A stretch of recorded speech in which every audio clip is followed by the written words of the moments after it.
Deputy chief minister Pawan Kalyan గారు విచ్చేశారు. అలాగే శ్రీ స్వర్గీయ రామోజీరావు గారి కుటుంబ సభ్యులకు కూడా ఆహ్వానం పలుకుతున్నాం ఈ సంస్మరణ సభకి. అయితే మనమంతా కాస్త సభా మర్యాదని పాటిస్తూ ఈరోజు కార్యక్రమంలో సంయమనాన్ని క్రమశిక్షణని పాటిస్తూ అందరం పాల్గొందాం సవినయంగా మనవి చేసుకుంటున్నాము. విచ్చేసిన అతిథులకు ఆహ్వానం పలుకుతున్నాము.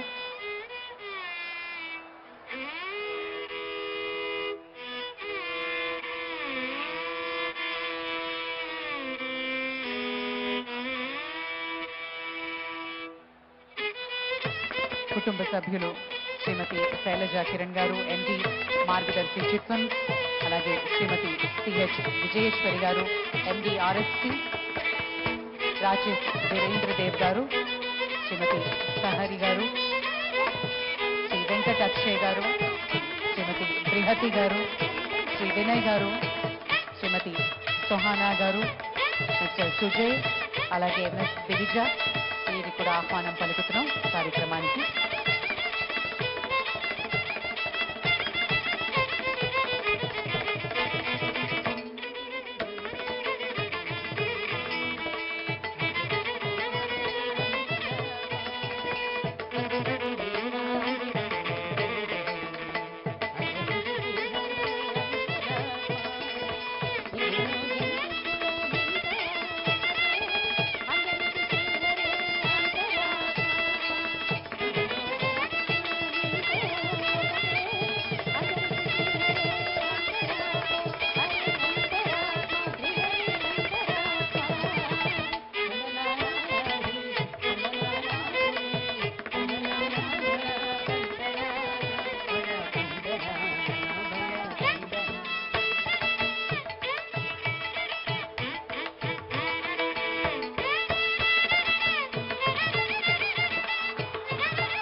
అందరికీ శ్రీహరి అంతరాత్మ అనేటువంటి చక్కటి కీర్తన వాయించిన వైలిన్ వాద్య బృందానికి మరొక్కమారు వినమ్ర ప్రణతులు. రాష్ట్ర ప్రభుత్వ సాంస్కృతిక శాఖ ఆధ్వర్యంలో ఈ కార్యక్రమాలు జరుగుతూ ఉన్నాయి. మన రామోజీరావు గారిని తలుచుకుంటూ చేసుకుంటున్నటువంటి కార్యక్రమానికి వేలాదిగా తరలివచ్చిన మీకు ప్రేమపూర్వకంగా ఈ కార్యక్రమంలో భాగస్వామ్యం తీసుకోమని చెప్తూ చాలామంది ప్రముఖులు విచ్చేశారు. ఈ వంక రామోజీరావు గారి యొక్క కుటుంబ సభ్యులంతా విచ్చేసి ఉన్నారు. వారి కుమారుడు కిరణ్ గారు, అలాగే కోడలు శైలజ గారు, మరొక కోడలు జయేశ్వరి గారు, వాళ్ళ యొక్క మనవలు మనవరాండ్రు వాళ్ళంతా విచ్చేశారు. అలాగే కుటుంబ సభ్యులు కృష్ణ ఎల్ల గారు వాళ్ళంతా కూడా విచ్చేశారు. ఈ కార్యక్రమంలో భాగస్వామ్యం తీసుకుంటూ ఉన్నారు. మరి కొంచెం సేపట్లో ముఖ్య